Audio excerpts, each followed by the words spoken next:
people of the post-everything nightmare afterscape, it is I, Lord Mayor of the Great Rubble Field, next to the old rubble pit and north of New Rubble Mountain. I come before you now to do our nightly lesson before this lovely trash fire. Before you begin, O great Lord Mayor of the Afterscape, I have a question regarding message I wrote on some birchbark and sent to my mother, who lives west of the land of the silent cannibals who schmooze on human food.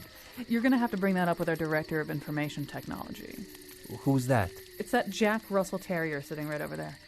Now, before we begin, a moment of silence for Martin, who was killed today by the nano-wolves, and Eleanor, whose head was exploded by the Dream Extruder Wizards.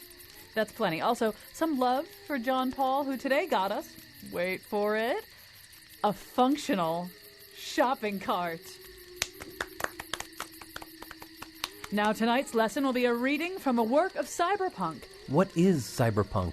It's a kind of story from the past about a world in which computers were used to control and spy on people, and where people were alienated by rapid technological change and mechanistic invasions of their bodies. Are computers the blunt objects which used to hum and click? Yes. And they worked? In this shiny pastime of the cyberpunking? Yes. No. Well, they worked, but it wasn't very good. And the sciencing was not dead yet. It seems like a happy utopia. Yesterday, I strangled a mutant with an old mouse cord. Look, you people are not getting this at all. Cyberpunk was about a society where human rights were degraded because technology became too powerful. My grandmother says there were toilets that knew when you stopped peeing and flushed themselves. A magical marvel of ancient goodness. What's a toilet? You know what? That's it. No story time tonight. You people just don't get it. Instead, listen to this other thing that'll explain Cyberpunk. And now his new novel envisions a world in which the solar panels turn against us. Colin McEnroe. They seem nice, those solar panels. So yes, to those poor people living in the post-apocalyptic afterscape, which is also known as Year 7 of the Trump administration, Cyberpunk, boy, that sounds pretty good. The computers work and everything. But in fact, Cyberpunk was imagined quite differently, has been imagined quite differently since it burst onto the scene somewhere around 1980. Let me read you a little piece of Cyberpunk, a little bit of prose.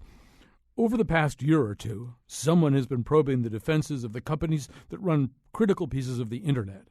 These probes take the form of precisely calibrated attacks designed to determine exactly how well these companies can defend themselves and what would be required to take them down. We don't know who is doing this, but it feels like a large nation state. China and Russia would be my first guesses. Okay, you probably figured out that's actually not Cyberpunk. That was published yesterday on a site called Lawfare by one of their security columnists. And that's kind of the point, right? That Cyberpunk anticipated a world much like the world that we live in, which doesn't mean that there aren't more cyberpunk stories to tell.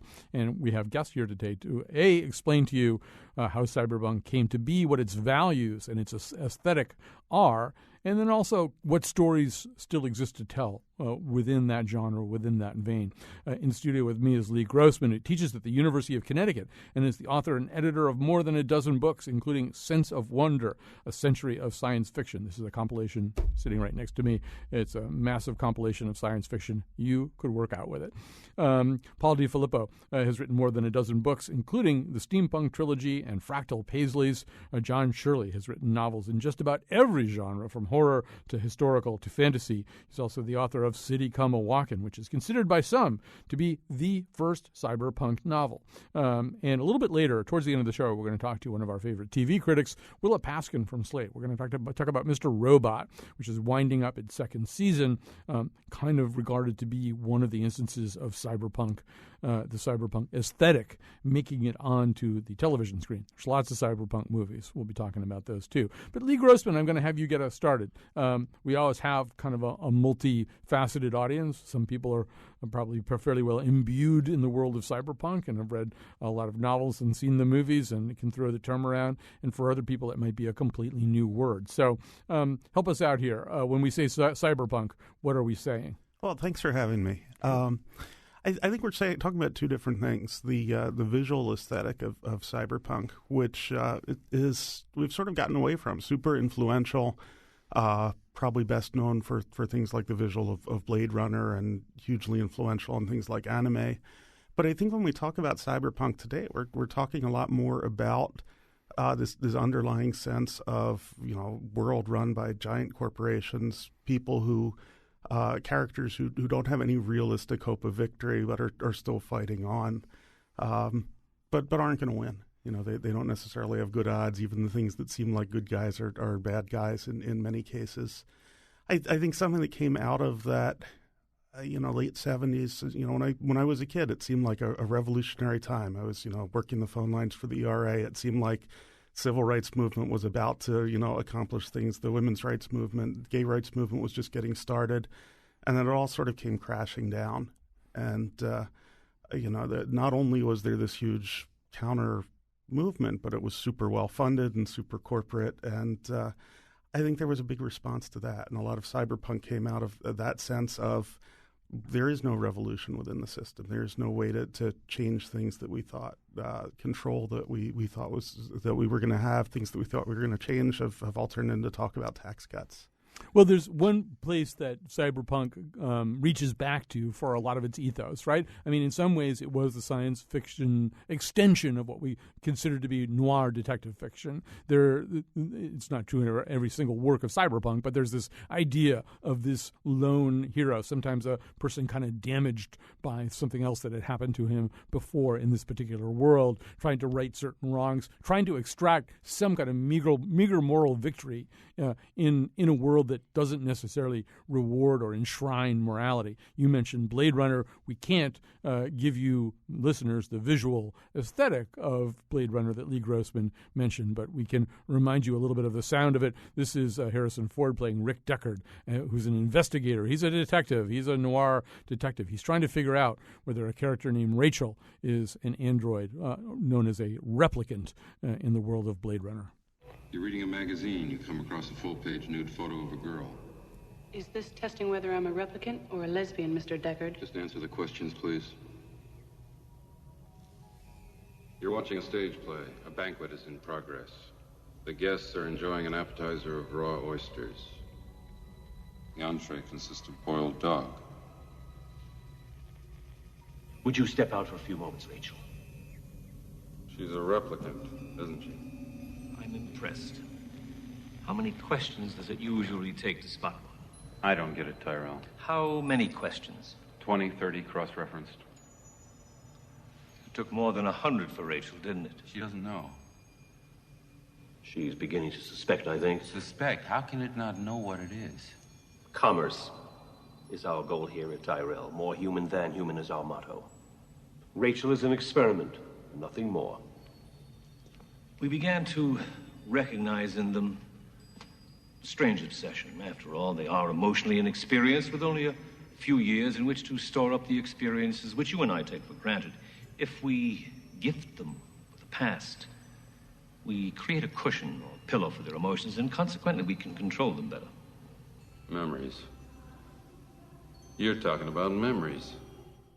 So Rick Deckard is kind of Philip Marlowe a few hundred years or however many years removed. He's this guy who, he's not exactly strictly ethical, not strictly moral, but he's our set of eyes, right? Encountering all these things, including some pretty cynical rich people, which often were the stuff of Raymond Chandler novels too. Yeah, absolutely. Definitely cyberpunk is something that did reach into noir fiction and draw on a lot of noirish tropes, combining them with the aesthetics of a new computer movement. The idea of, William Gibson would joke that he invented the concept of cyberspace because he didn't like to write transition scenes. But just combining the new technology with noirish ideals, and in some ways using that to get away from a science fiction that was all about hopefulness and, corporations can solve problems and such, and into, no, this is about money. And we're actually hearing also in that particular exchange, and that's Blade Runner, that goes back a few years, not a new idea at that time, but an idea that's more and more pressing for us. What happens when you invent an artificial intelligence, a machine, when you make a thing that can have some level of consciousness, some level of self-awareness, and in this case, a decision even to conceal from the machine that it is a machine. This is the kind of question which we're still wrestling with right now that seems to be the very stuff of cyberpunk. Yeah, and that question wasn't new to cyberpunk, but the idea that you might want to become a machine instead of a human being to get away from your pain was certainly a new way of looking at things, as opposed to this is the next step in human evolution. It was very much about desperation, much more than hopefulness. Producer Jonathan McNichol is pointing out to me that Blade Runner is set in 2019. That's 28 months from now, he says. All right, so yes, way in the future. Sorry about that. All right, let's go to our two author guests who are joining us by phone. First of all, John Shirley, William Gibson, whose name comes up over and over again, has been mentioned a few times already here, but he once called you patient zero of the cyberpunk movement. What do you think he meant by that? Because I probably belong to all the different levels of, of the characters in cyberpunk novels embodied. I was a guy from the street to a large extent. I wasn't living on the street, but I was really close to it, and I was in punk rock bands, and at the same time, I was very, very attracted to everything in the way of like new technology that could be used by people on the street. I think was it Gibson, or maybe it was Paul here who said that cyberpunk is about the street's uses for technology. Paul, well, let's ask him. Let's ask him if he said that. Paul DiFilippo, is that a quote we could ascribe to you? Hi, Colin. A pleasure to be at this stimulating discussion today. I think John's remembering, I'd love to take credit for that quote, but I think John's remembering Bill Gibson's famous line, "The street finds its uses for things," which was central to the cyberpunk aesthetic, was that technology, a lot of exciting new digital technology began at the highest levels of institutions and society. DARPA, the Defense Research Organization, and IBM, and all the universities, they created and perfected this technology, and then it filtered down to the proletariat, so to speak, and below even them, the punks and the outsiders. And what they did with the technology was often unpredictable and sometimes dangerous, sometimes beneficial, but it was uses that had never been envisioned by the people who invented the technology. So that was the main element of cyberpunk. How is this, we have these formal official uses for things. You're only supposed to use an iPhone to, for what it's intended for, but if you hack it and suddenly you're using it to set off car bombs, that's not such a good thing. And that's yet a good example. Yet it's something that we need to examine because it's bound to happen sooner or later. Well, I mean, every technology has a dark side, and that is something that we bring to it too. The cyberpunk writers brought to it is that every technology has a dark side, and it has, that the dark side is a shadow that you can work within to get things done that you need to do for those struggling in the underclasses, and that can be a good thing. But the dark side can also be exploited by people from Russian mafia uses hackers now, and they don't care who they hurt. So we're having a constant struggle. It's kind of a class struggle played out in technology, and there's a shifting back and forth. Like this guy Melnick, who was the famous hacker, has now works for big corporations exposing hackers, and so there's this movement through the system of like from the lowest classes to the highest, and then the lower classes take from the higher and use them on the street again, and it's always had that noir flavor. That's in noir too, yes, but I think it's also about science fiction growing up. And really, people looking around at the uses of science and technology in an adult way, That's what it really was for us. Now it's come to represent, for most people, a kind of anime or comic book, and those things are cool. But originally, it had that core sense of startled adults turning around and looking at the world that was growing up around them, which is you get from Blade Runner, which you then got in turn from Philip K. Dick.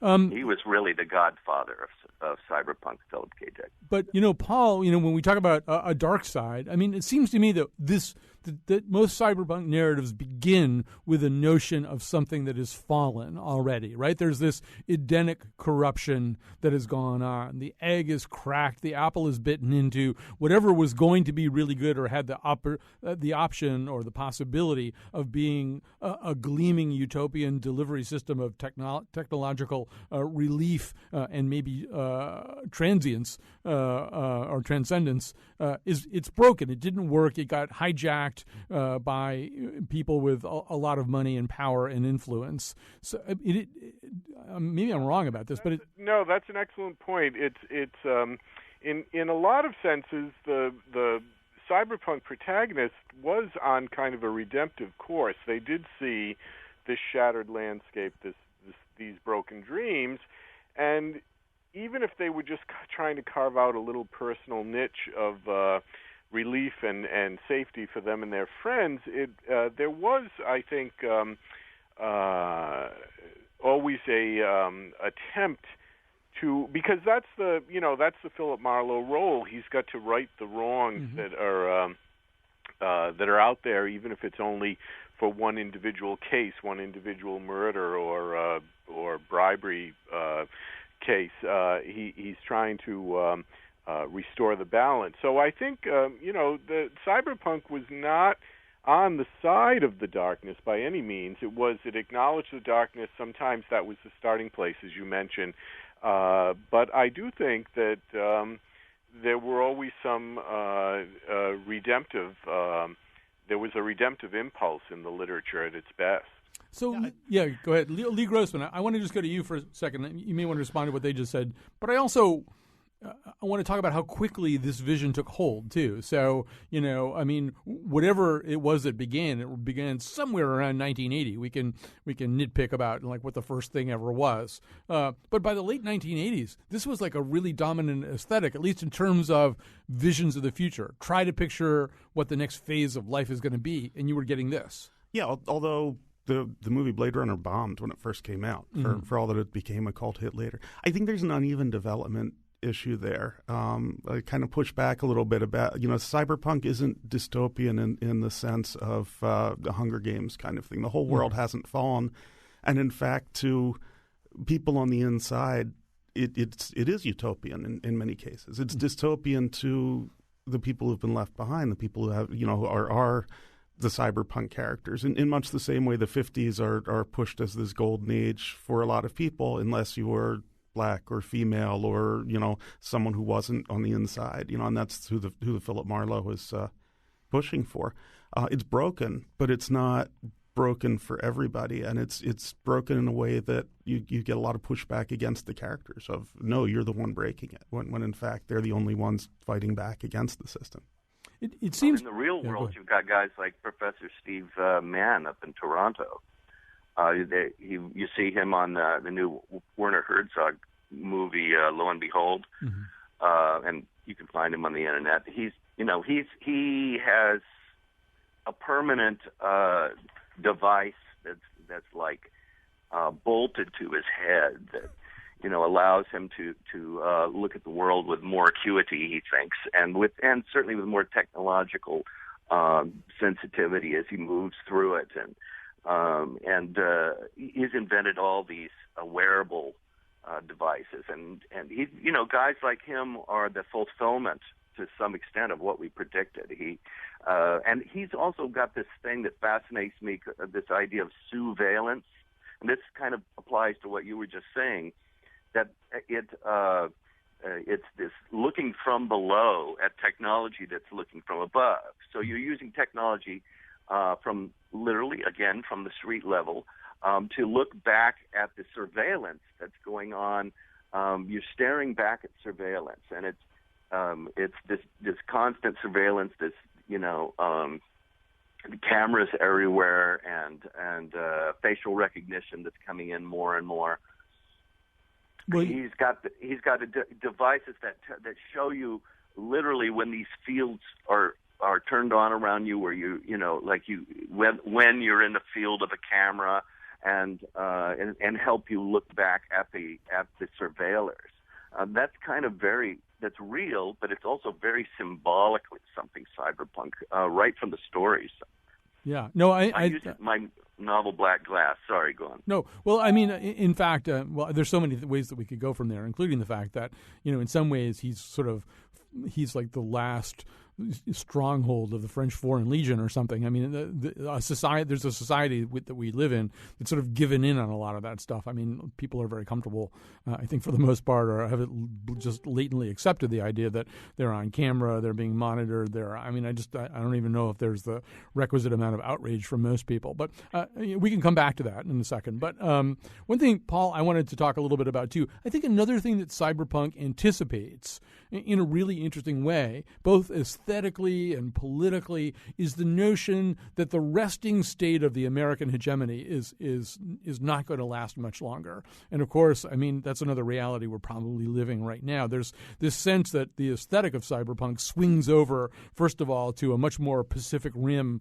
look at things. And there's this kind of notion that the rest of the world isn't going to change into the United States. The United States is probably, in certain ways, going to have to change into the rest of the world. Well, that was very prophetic. We're seeing it. We had 1989 come and go, which, as you say, coincided with the real crest in the cyberpunk movement, and the real world political landscape changed incredibly. And we're living in the fallout of that now, where it's not it's a totally multipolar world. The U.S. is arguably the last remaining superpower of its dimensions, but on the other hand, our country is finding that we cannot possibly impose our vision and our wishes on the entire rest of the globe, and that was being thought about in the early cyberpunk. You talk about the roots of cyberpunk. You can go way back to the 60s. A great humorous writer, and I think that cyberpunk doesn't get enough credit for a certain level of black humor, but a guy who was totally humorous back in the 60s, he's still around. He doesn't write quite as much as he used to, Ron Goulart. And he had a series of novels.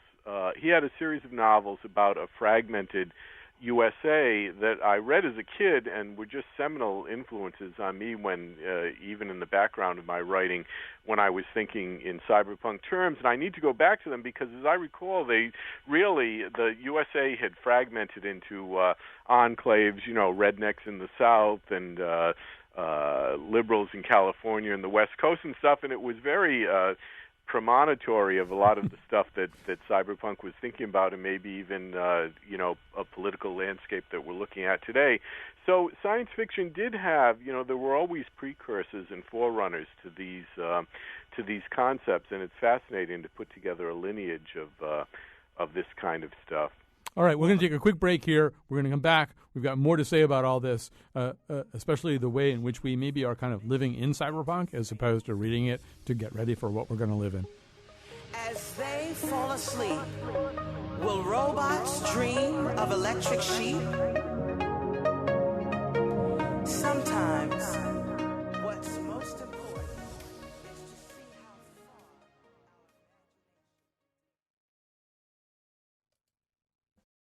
All right, we're talking about cyberpunk. This is getting very interesting. Lee Grossman is here with me. He teaches at the University of Connecticut, is the author and editor of more than a dozen books, including Sense of Wonder, A Century of Science Fiction. On the phone is Paul DeFilippo, who's written more than a dozen novels, including the Steampunk Trilogy and Fractal Paisleys. John Shirley has written novels in just about every genre, from horror to historical to fantasy, and he's the author of City Come Walkin', which is considered by some to be the first cyberpunk novel. We're going to be talking a lot in the third segment about Mr. Robot, but just to kind of set set up this conversation here, let's hear a little bit of Mr. Robot's main character, Elliot, who's having a session with his therapist.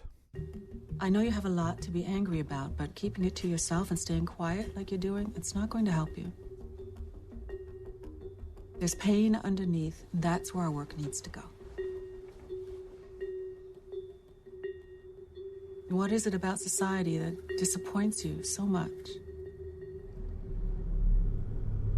Oh, I don't know. Is it that we collectively thought Steve Jobs was a great man, even when we knew he made billions off the backs of children? Or maybe it's that it feels like all our heroes are counterfeit. The world itself's just one big hoax. Spamming each other with our burning commentary of masquerading as insight. Our social media faking as intimacy. Or is it that we voted for this? Not with our rigged elections, but with our things, our property, our money. I'm not saying anything new. We all know why we do this, not because Hunger Games books makes us happy, but because we want to be sedated. Because it's painful not to pretend. Because we're cowards.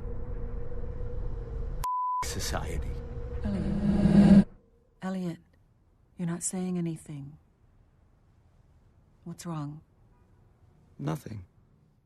All right, that's Elliot's inner soliloquy about what's really going on in society. I hear echoes of the comedian Bill Burr talking about Steve Jobs. He says, "Really? The old charger doesn't fit the new phone? That's your hero?"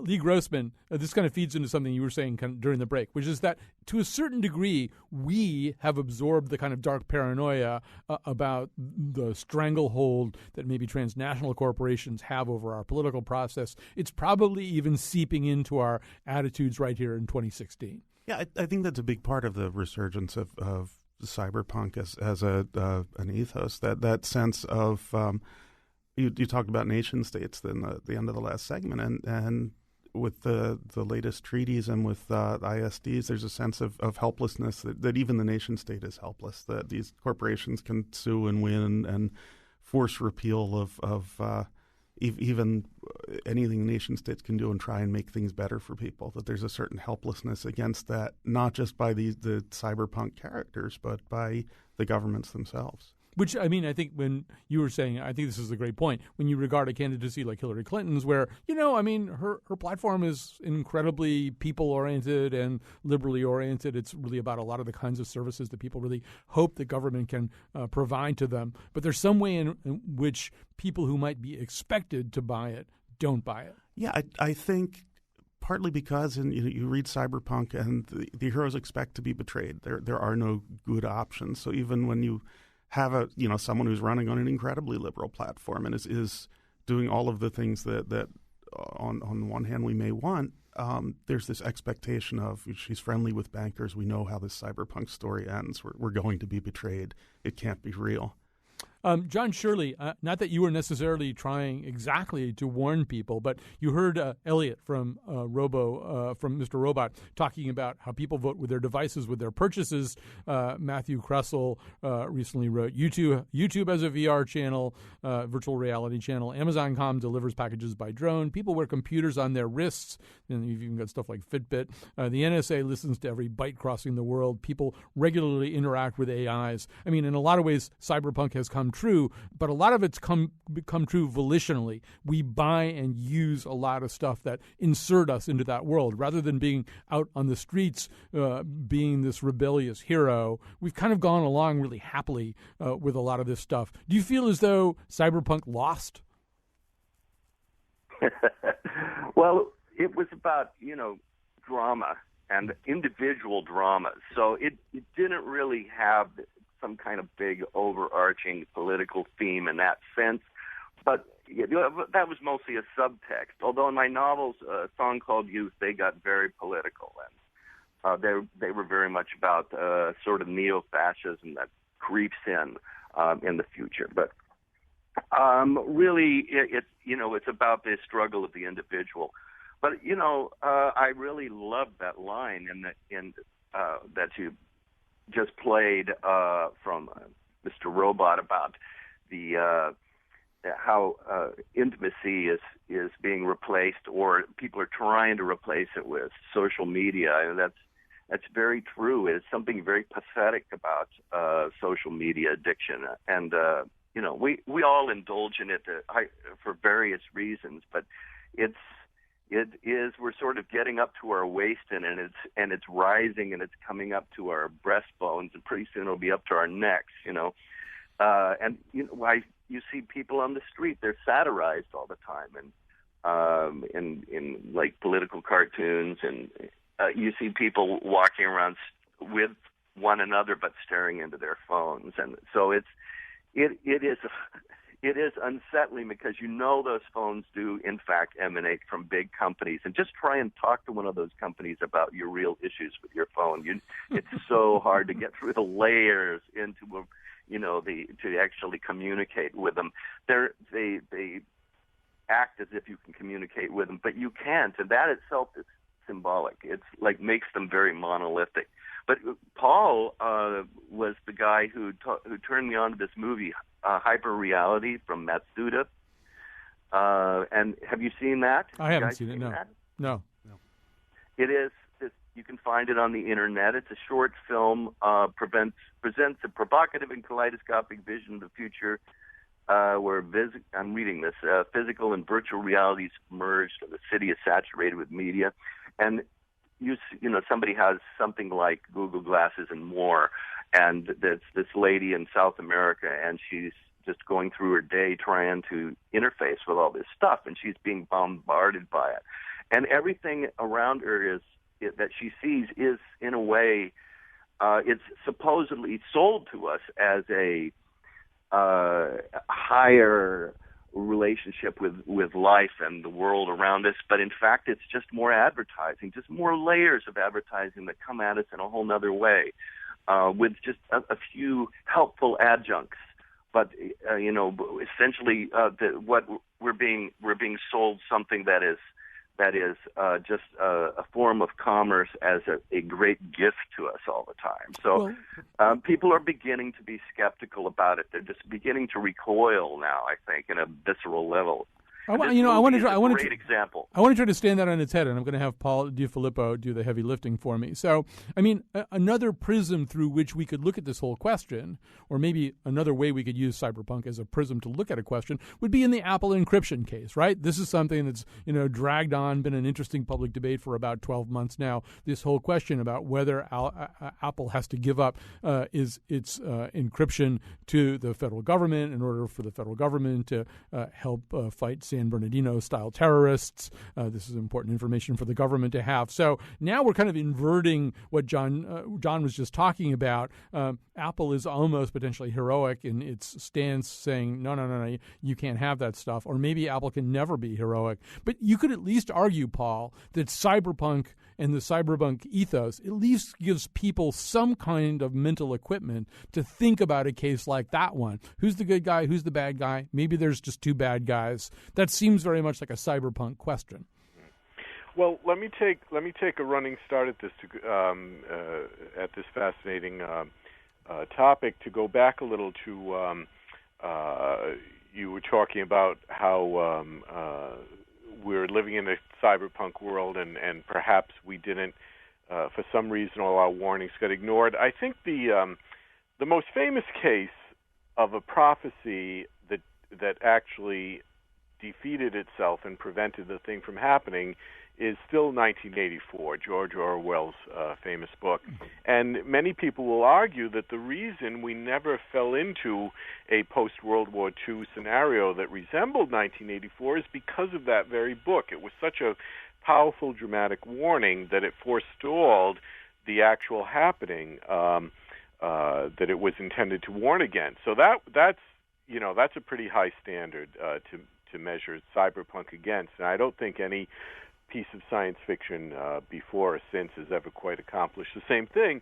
But cyberpunk, in a way, was dealing with a much more seductive scenario. A lot of aspects, as I think John just mentioned, a lot of aspects of the cyberpunk world were actually pleasant and seductive and seemingly useful and something that we wanted to buy into. So currently, every time something was offered, some new gimmick or piece of technology that we should have been a little leery of, we bought into it despite Cyberpunk, or maybe even because of Cyberpunk, because it did seem, there were certain aspects of the future that seemed very gleaming and shiny and alluring. So I think, in a way, Cyberpunk had a much more conflicted path ahead of it, or role to play, because we didn't want, being science fiction writers, we were all technophiles and gadgetophiles to begin with, and a lot of this stuff did appeal to us, so we might have presented it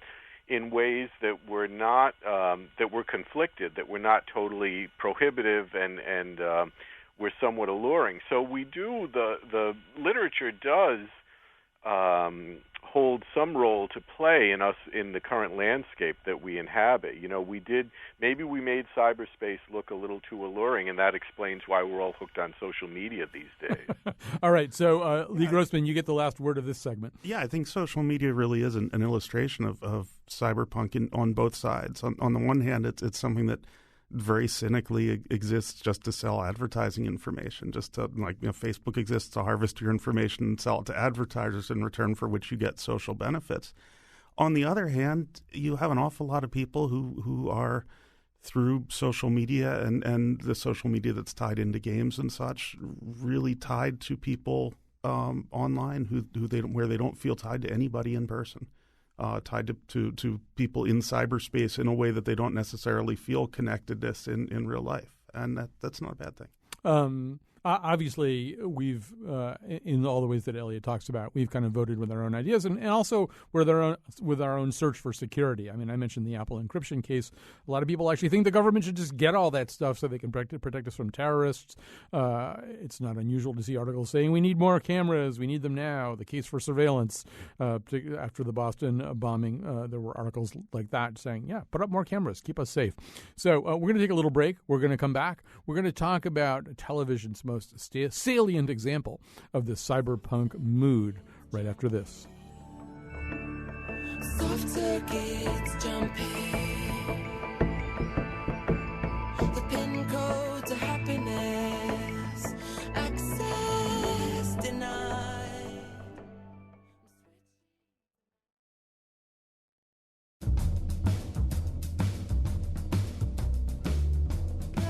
Today's show was produced by the McPants 4000, a transhuman microchip and flesh hybrid engineered to work in public broadcasting, and me, Kyone Wolf, a nano device that sits on the tip of your tongue. Greg Hill and Betsy Kaplan appeared in the intro, and the part of Bill Curry was played by Dolph Lundgren. Come find us on Twitter at WNPR Colin and on Facebook at the Colin McEnroe Show page. On tomorrow's show, we revisit our conversation about raccoons. And now, back to Colin. Well, I saved the most important person for last. Alex Dubin is the guy who actually thought this show up and began guiding us towards the possibility of doing a show on Cyberpunk. He's sitting in the producer's chair today, returning to us, having been an intern with us in the past. So Alex gets the big, I guess you don't get a gold star in Cyberpunk. You get like a degraded microchip or something. And whatever it is that you get, he gets that shiny little thing for having done this today. Thanks so much, Alex. Lee Grossman is in studio with me, teaches at the University of Connecticut, and is the author and editor of more than a dozen books, including Sense of Wonder, a Century of Science Fiction. Joining us now, we love Willa Paskin, one of our really favorite TV critics. She writes for Slate. She's written more than once about a show called Mr. Robot, which is wrapping up season 2 right about now. Willa Paskin, welcome back to our show. Thanks for having me. For those people not lucky enough to have enjoyed Mr. Robot and all its blandishments, I know it's a hard show to sum up, but give us the thumbnail. Mr. Robot is a show about a antisocial hacker who is trying to bring around the end of capitalism. That was a good sum up. So, and then with that was better than easier than I thought it was going to be. So, in this, there are a lot of the elements of cyberpunk. I mean, do you consider this to be, in fact, an expression of the cyberpunk aesthetic? Yeah, totally. I mean, I think one of the reasons you thought, for example, that my answer about the show was going to be so much longer is it is extremely twisty. It has a lot of plot. There's a lot of detail in it. But I think maybe the best thing about the show is just its mood, which is extremely cyberpunk and, sort of rebellious and eerie and menacing, and in a way that doesn't feel much like other television shows. Let's see if we can get a little bit at that mood. We're going to play a clip. I don't think it needs too much explanation. I think it's from Season 1, Episode 1. So, Wolfie, that'll be clip C1. Let's let that roll. Your real name's Rohit Mehta. You changed it to Ron when you bought your first Ron's coffee shop 6 years ago. Now you got 17 of them, with 8 more coming next quarter. May I help you with something?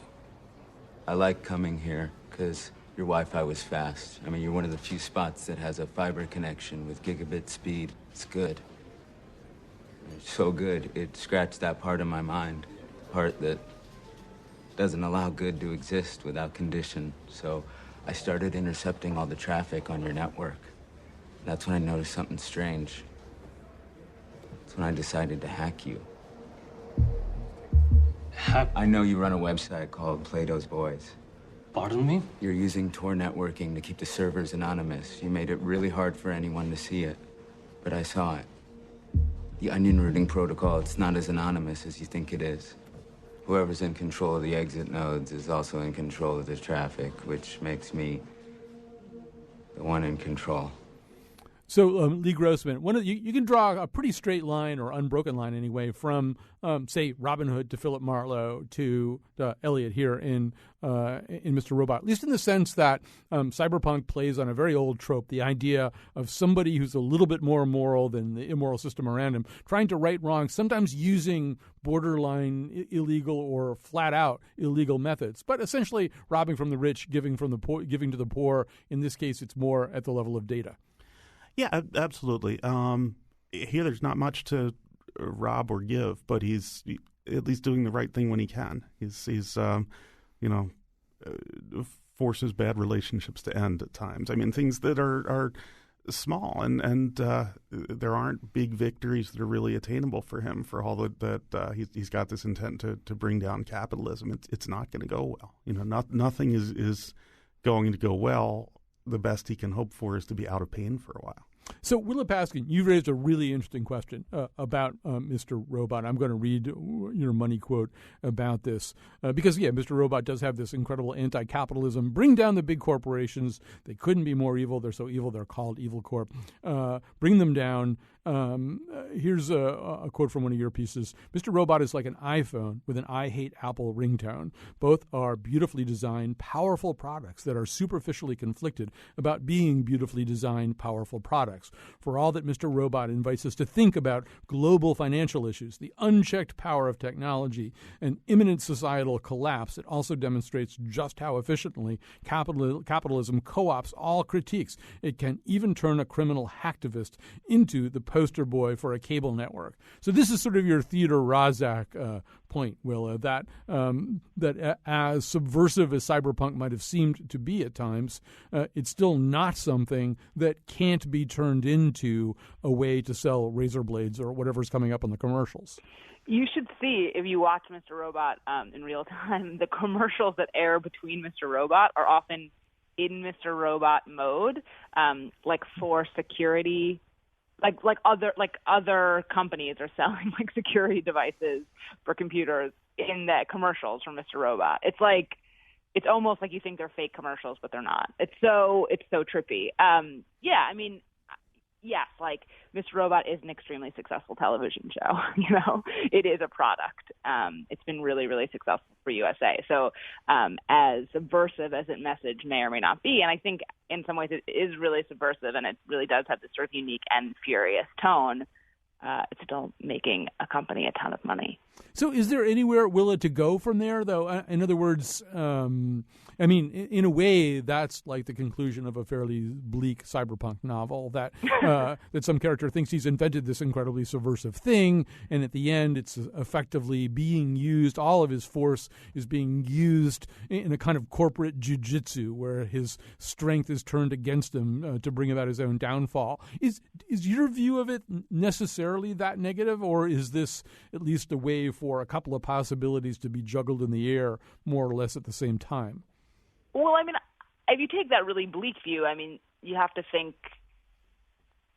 I guess I don't take such a bleak view because it's like Mr. Robot is a television show. I think for a television show, it's actually accomplished a lot of really interesting things and exploring sort of territory that other shows aren't exploring and opening up all of these questions that we sort of don't talk about very often. Like, when was the last time you saw an anti-capitalist television show? I mean, even if it's not really, because it's furthering the interests of a major television network or a major corporation, it's still raising all these questions, you know? So I don't think it's like in terms of what it is, it's sort of radical. In terms of being radical, full stop, you know, it's not.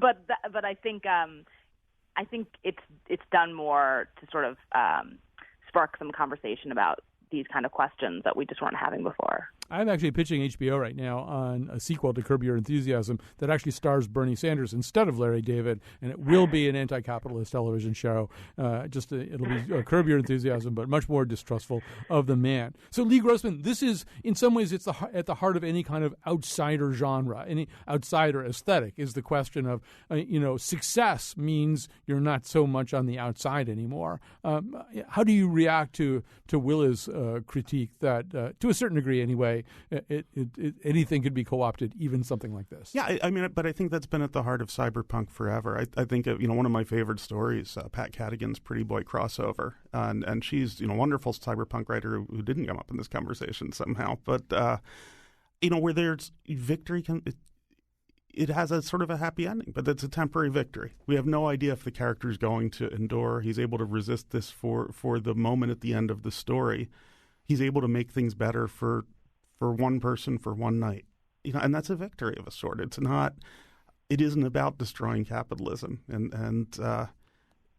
it is about making things better. And the things that create cyberpunk are capitalist things, and there's that paradox within it. It can't be totally anti-capitalist, but it is about the people at the bottom are using these tools in very different ways to fight back. Willa, do you know yet whether there's a season 3 coming of Mr. Robot? I don't think officially there's a season 3, but I would be extremely surprised if there were not a season 3. I mean, it seems as though, just to go back to what we were saying earlier, like just, you watch the whole, I was saying to Lee during the break, you watch the whole Wells Fargo scenario unfold, where this company had this policy of getting its employees to gouge and grind and pressure and persuade people to get all these credit cards and other kinds of vehicles that they didn't necessarily want. And then the employees decided to go them one better and just simply issue the credit cards and all the other stuff without even asking consumers. To me, it's kind of like maybe Mr. Robot gives you the goggles, the cyber goggles, to look at something like that and understand it better. That, maybe it's been co-opted, but it's also giving you, in some ways, a way to look at a story like that from real life and understand it from a different point of view. Yeah, I think that is true. I mean, I think that it's like you can critique something while still being of that thing. You can have commercials on your show and still critique commercials, as the show does. And that may undermine the purity of the critique, but that doesn't necessarily undermine the strength of it. Yeah. So, Willa, I wear this device on my head that I got from Steve Mann that, first of all, allows me to get messages, see life more accurately. I can actually tell you there's a camera on you right now that I can see that you can't. But I'm also being told through it that USA has renewed Mr. Robot for a third season as of last month. It will end in 2017. I mean, they will air in 2017.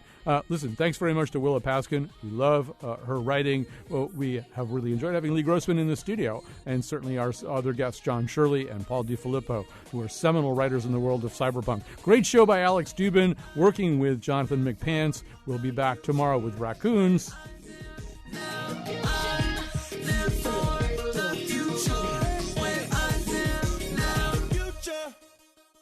The future is now. Are you ready? You know, I am continuously in awe of the technology we have here at WNPR. The microphones that we're using from 1984 sound brand new, and the point-and-shoot cameras our reporters use shoot 5 megapixels. And the software we use to trigger audio elements never fails.